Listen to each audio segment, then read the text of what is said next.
Welcome our next panel on using your platform for change.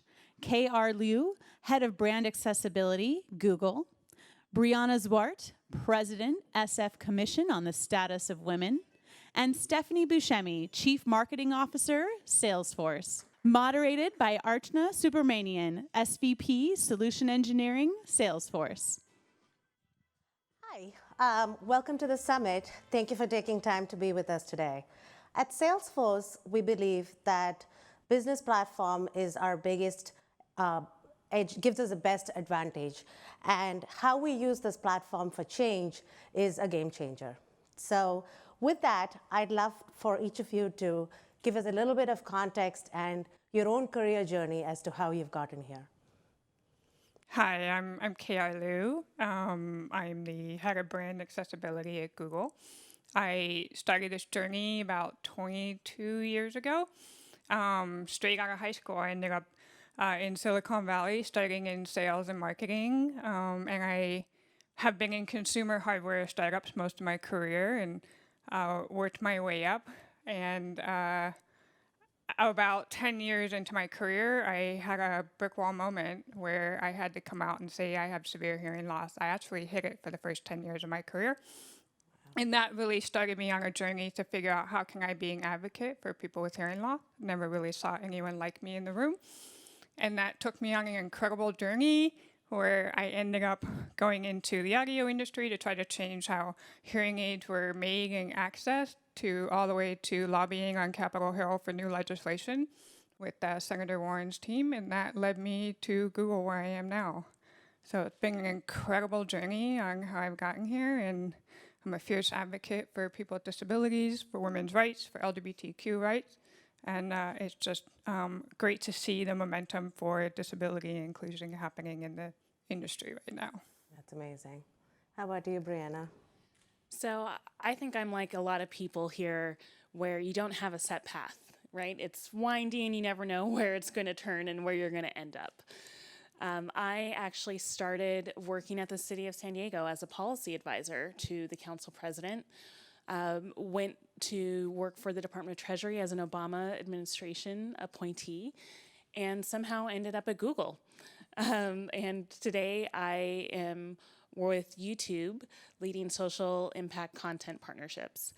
And why I'm here today, though, and I'm so excited to be a part of this conference, is that I have multiple hats, as many of us do.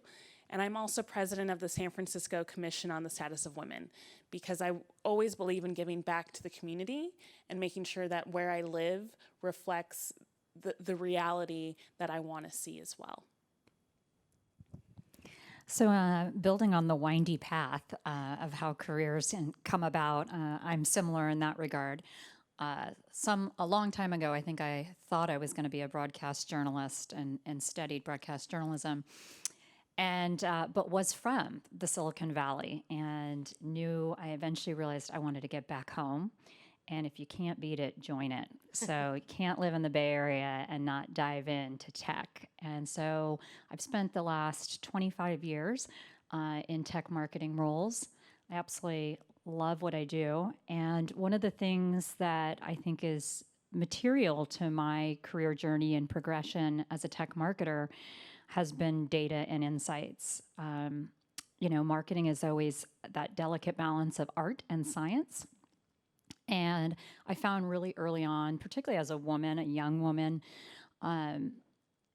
really understanding the science side of marketing and really being able to quantify, if you give me $1, what kind of return can I give you for that investment? I found that so powerful for me to get access and get budget. It kind of took the emotional side out of it, and I thought it was really powerful, and I've continued to use that throughout my career. Very cool. Let's start with you, KR. Tell us a little bit about why did you think it was important to tell your leadership about your hearing loss, and what maybe made that easier or harder?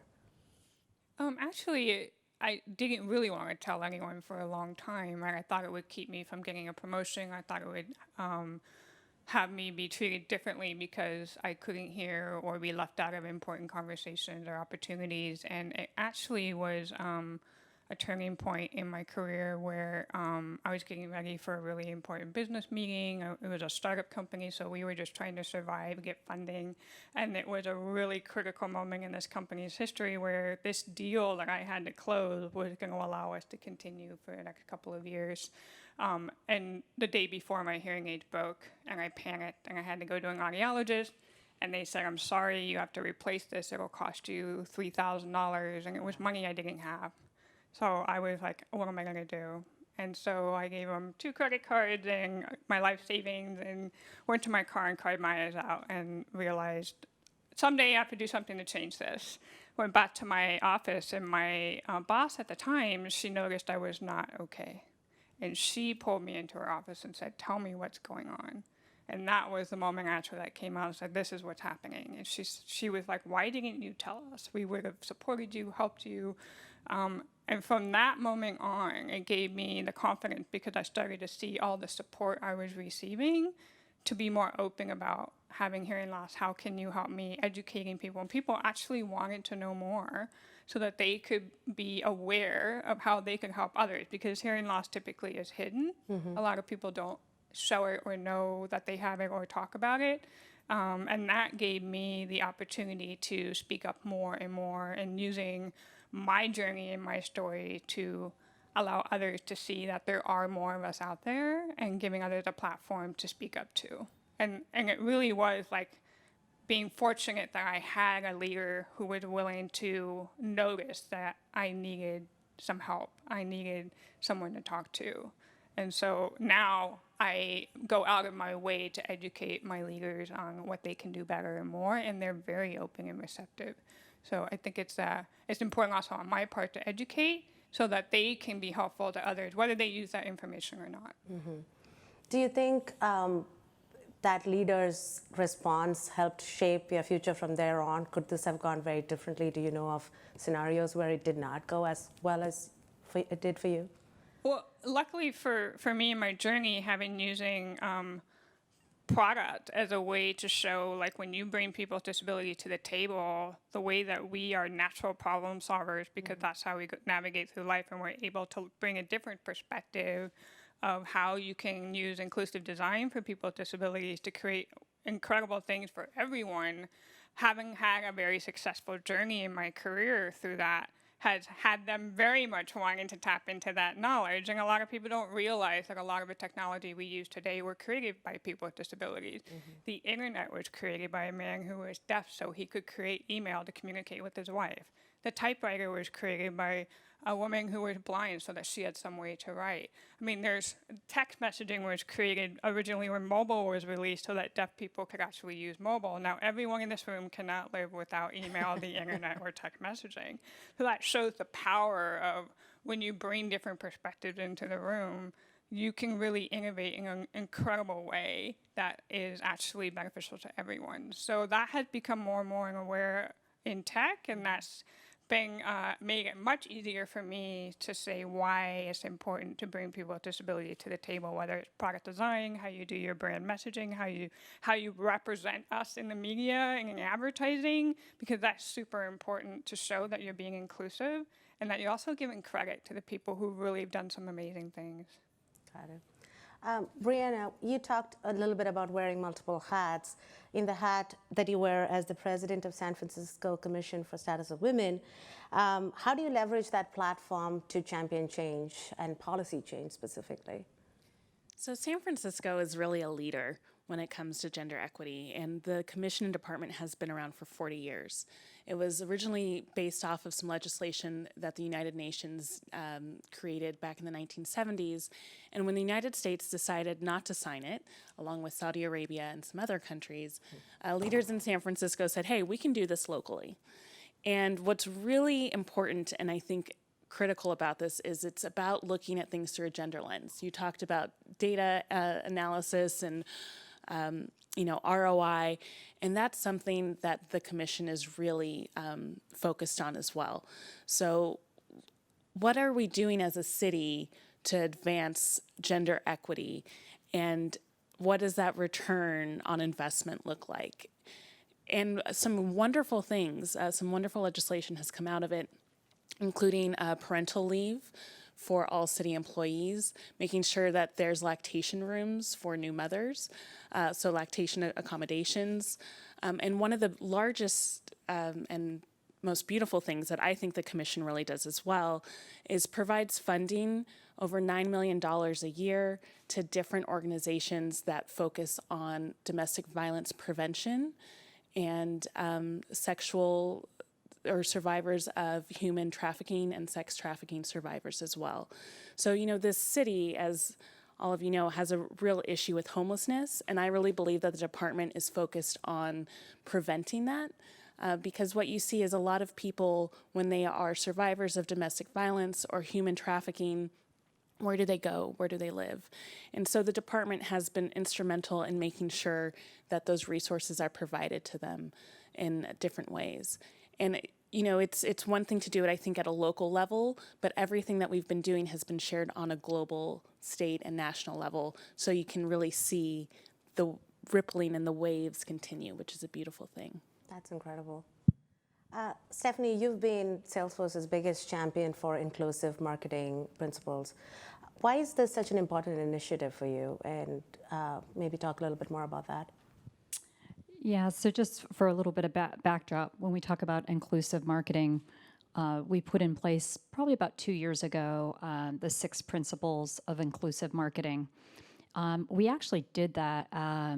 We decided we would make lemonade out of lemons. We actually had a situation where a video was created, put out on our social channels, and it was very insensitive, and it had cultural appropriation in it. It had a lot of things wrong with it. And when it came to me, it was like someone in your team, in fact, multiple people in the team had seen it. How could this have happened? And it really threw me. It threw me bad because some of my best and brightest people across the creative team, the product marketing team, all these people had seen it and it had gone out. And it really was like a bucket of cold water on me. I thought, I don't know if I can guarantee this won't happen again. And of course, our leaders were like, promise, Stephanie, that's not going to happen again. So I went back and thought, how are we going to do this? And I didn't want something that would be a brand police. I didn't want it to be something that was a corner office, 3 or 4 people are responsible for this. I'm like, we just need to make a cultural shift here. This has to be pervasive across all of marketing, that everyone feels deeply a responsibility for driving inclusivity in all of our marketing communications and content, and it starts with education. So we brought a diverse group of people together and authored these 6 principles to really address tone and language, cultural appropriation, countering stereotypes. And it was so insightful because we actually audited first all of our content. We found things that weren't right within there. And, and I wake up every morning and think, I'm not biased. And yet there was content out there that maybe some people aren't going to catch at the naked eye, but it was insensitive. So I'm really happy now that everyone in the organization, when you join and you come in the marketing team, everyone knows and understands and has a responsibility around those 6 principles of inclusive marketing. So that's unfortunately a tough moment of truth is what got us on this path. I'd also say, though, personally, I have a 13-year-old daughter, and I look at all the media messages out there. The reality is that women are only presented in 37% of all consumer advertising right now, and yet we're the largest buying group. And then when you look at that 37% and those women surveyed, 85% of women say that actually is not an accurate reflection of me. So we have a long way to go in the world of marketing and communications if women are only represented 37% of the time and 85% of women say, that's not me. And so I see a 13-year-old girl growing up with filters on phones, with people over-contoured, people without pores, people that look like they need a snack, if not a meal. And it scares me. Yeah. And so I go, hey, I'm a marketer. I'm an I can tell positive stories of women out there. And I think while things like the Me Too movement are an absolute must, and I'm thrilled about that, it's a lot of hard stories of women and tragedy. And I think as a marketer, there's so many amazing stories out there of women. And so my job is to make sure that we elevate the positive stories, the great stories of strength and bravery and women being successful, and show them in their true light, not with a filter on. How is that received, that initiative received in the marketing communities, in Salesforce?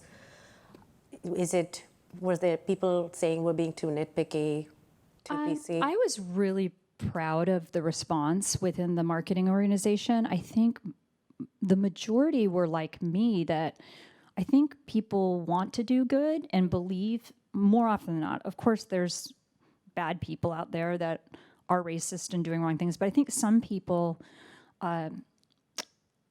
they need to be guided. And so I think everyone really sat up in their chair and said, it was a reflection. Like, am I doing that? And so people engaged fully. They wanted to learn. I got dozens upon dozens of emails from different people in the company saying, can you show me what were the things that didn't make the cut in the audit?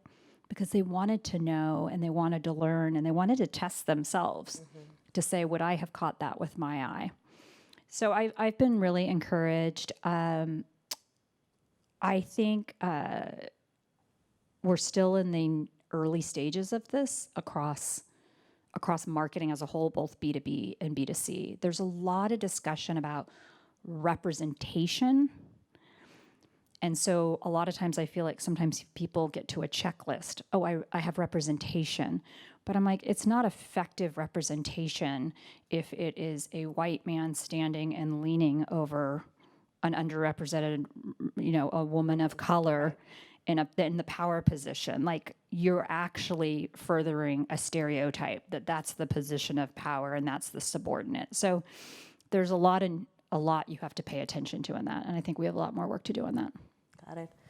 KR, you've made so much of improvement and you've changed the lives of people with disability overall in the marketplace.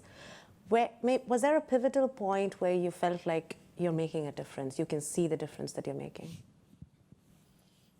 Yeah, I would say for me, I never ever expected to go out and be like a person who would have a platform that people with disabilities would come to and talk to. And I think for me, the most pivotal moment where I was like, wow, like my voice actually made a difference, telling my story made a difference, was I was fortunate enough to lobby on Capitol Hill with Senator Warren's team and Senator Grassley in 2017 during a new administration.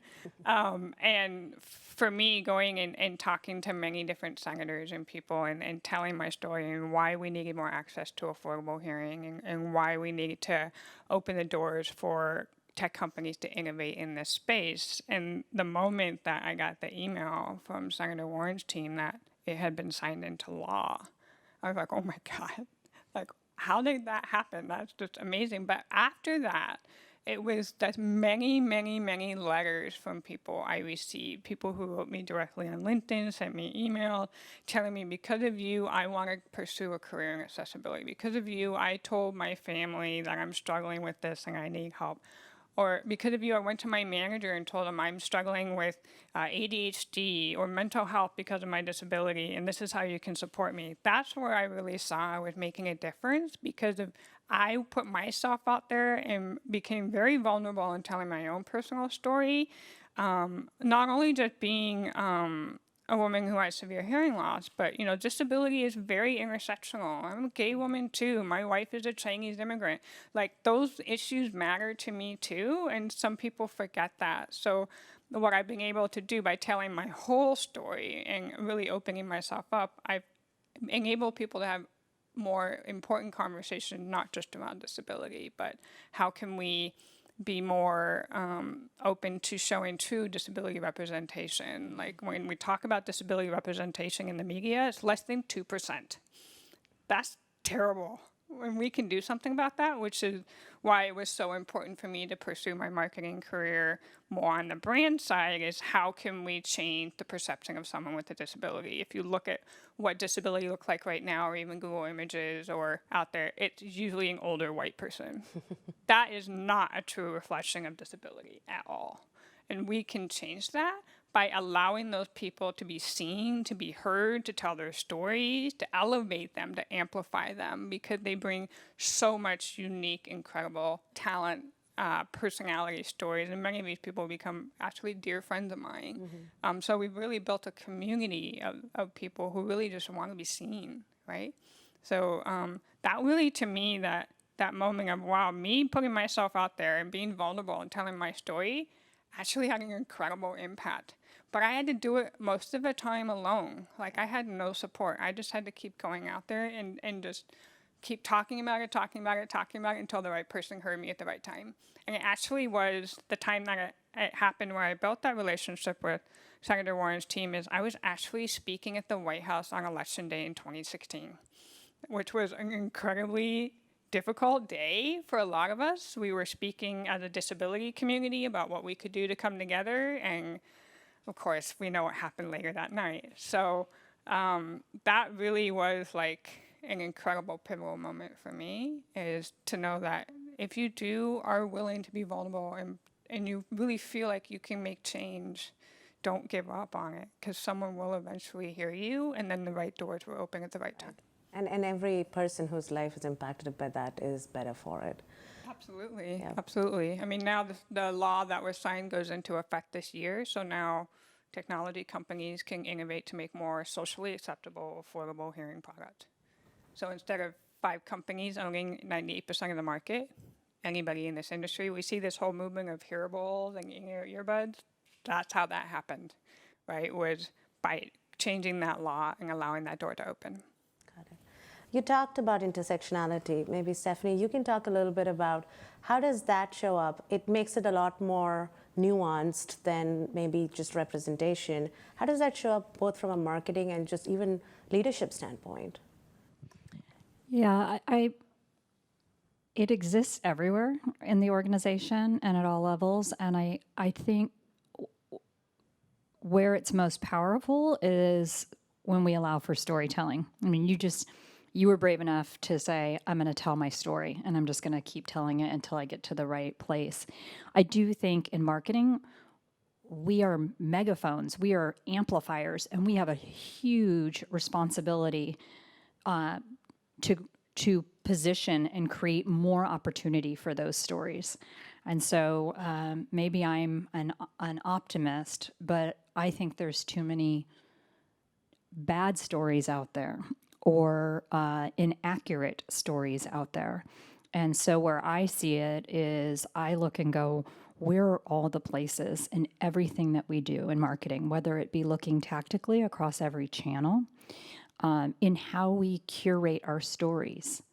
A very direct example or obvious example is if you look closely at Salesforce and our marketing, we work with wonderful CEOs of companies around the world, but we don't do a ton of featuring them because we want to make sure that not only that we're truly democratic and that we are looking across every business segment, every industry, globally distributed, and that we're finding unique stories. Mm-hmm. And it's not to take away from the 100th or the 500th 50-year-old white man CEO, and I apologize for that, but there's been a lot of stories of that for a very long time.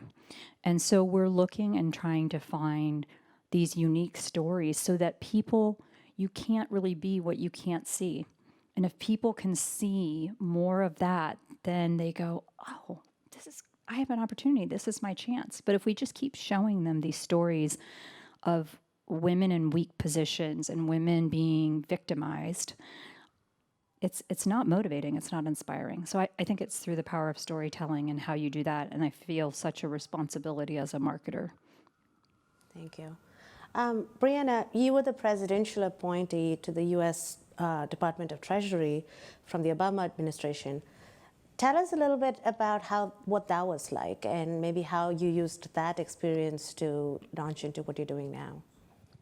So that was an incredible experience and has definitely influenced what I'm doing now because I'm a total policy nerd, right? And it's fun being able to be a policy nerd and a tech nerd and make sure that they intersect and apply to each other as well. And what was really key and formative about that experience is under Secretary Geithner, when we were in the financial crisis, there was a lot going on. Everything was on fire.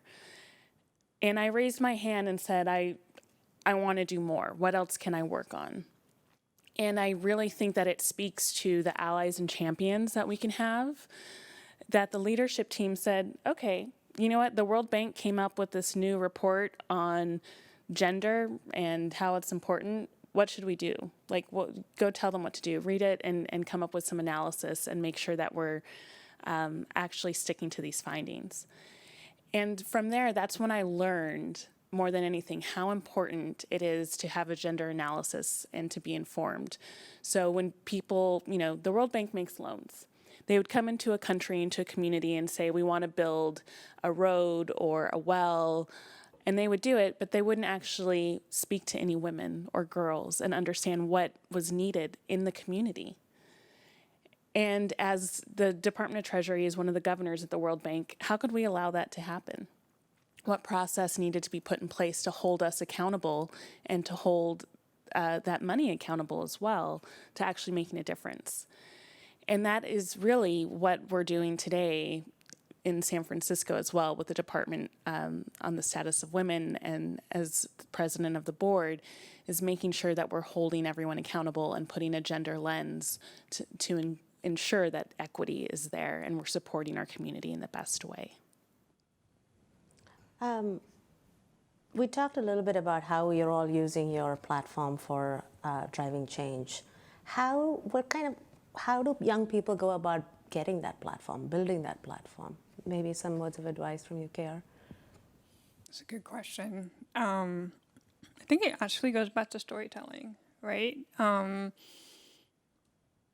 When I told my story, which was not easy in the beginning, it encourages others to tell their story because they see what's happening when, by telling your story, you create change, and you create changing perception, changing stereotypes, changing technology, opening new verticals, things like that. But for me, I had so many people say, I actually now want a career in disability inclusion. I want to be able to use the problems I deal with every day and go help bring solutions.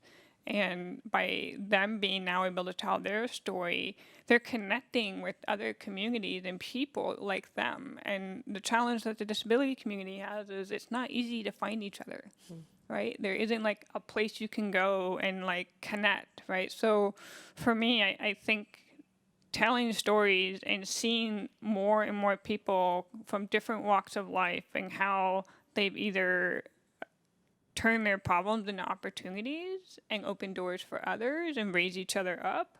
I think that is really the key, right? Because it's the way that you connect with someone. It's so human and authentic and real and genuine, and people resonate with that a lot. I know I do. Yeah. So for me, I think storytelling honestly is the first thing you can do. And then through that process, you start to figure out where you want to go and who you want to be and how you want to be seen and heard. And my journey evolved, and it continues to evolve and change every day, right? I won't always probably be a disability advocate. I may pivot into other areas that are important to me, but disability is helping me get there because for me, that is the problem I want to solve right now. Yeah. Stephanie, can you maybe talk a little bit about what role champions and sponsors and allies have had in your journey to getting this platform? Definitely. So just sort of as a baseline, I think everyone knows it, but I just sort of look at, mentors versus sponsors. I think of sponsors as people who give you access.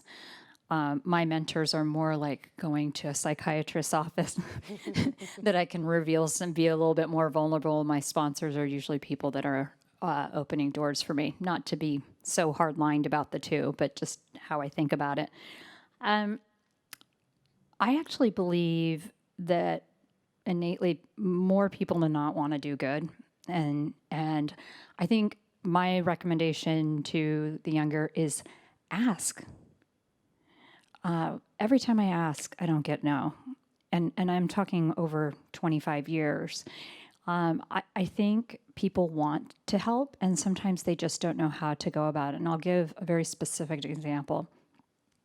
While my mentors and sponsors are probably almost equally men and women, I have found that the men often want to do the right thing, but I think don't always know how to go about it. And particularly as things, the tensions have heightened, many, if anything, are leaning back because there's a little bit of fear of, will I botch this? Will I get this wrong? And being quiet feels safer.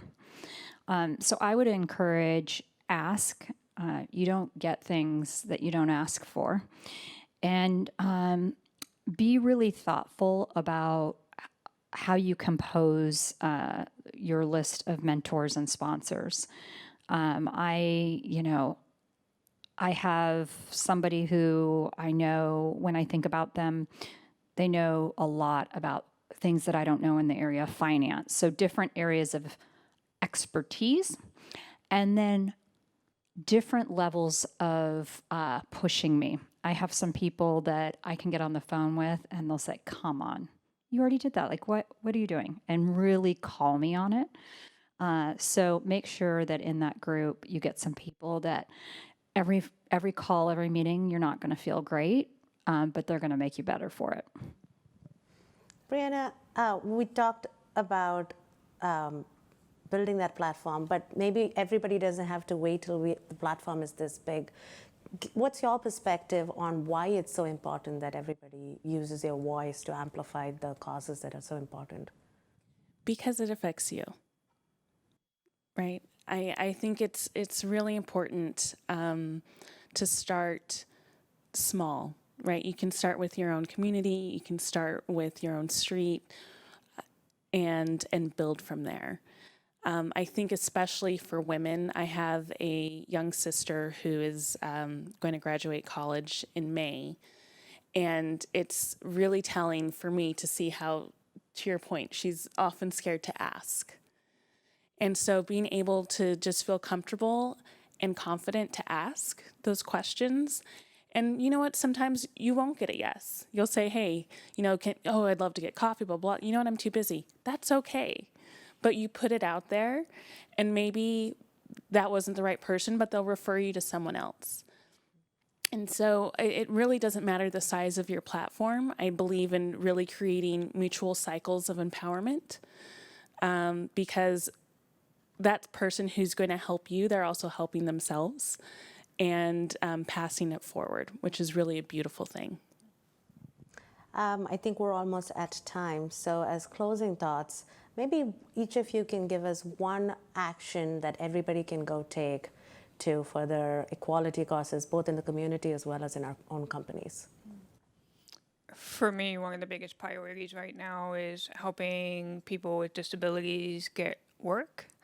The unemployment rate for people with disabilities is double that of a national rate. Within the disability community, unemployment is 70%. There's a lot of talent out there that can't get their foot in the door. And for me, it's so important to figure out ways to help people with disabilities pursue their passions, be able to do the work that they love, open the doors for them. And when they get in the door, make sure that companies are set up to help them be successful, making sure the tools and the accommodations that they need are there, and really educating themselves on how to be the most inclusive workplace as possible. So for me, I really want to see more companies, and there are some really trying to figure out, it's a hard problem, right? But there's actually simple steps you can do to make it better. So I want to see more and more doors open for people with disabilities, and look beyond the disability, look at the talent. A lot of talent out there. So when people say, oh, there's a pipeline problem, I don't believe that at all. There's a lot of opportunity out there to bring in some great talent. That's great. Breanna? Ooh, I have a long list. So it's hard to know where to start. Yesterday was Super Tuesday, so I think the biggest thing is to vote.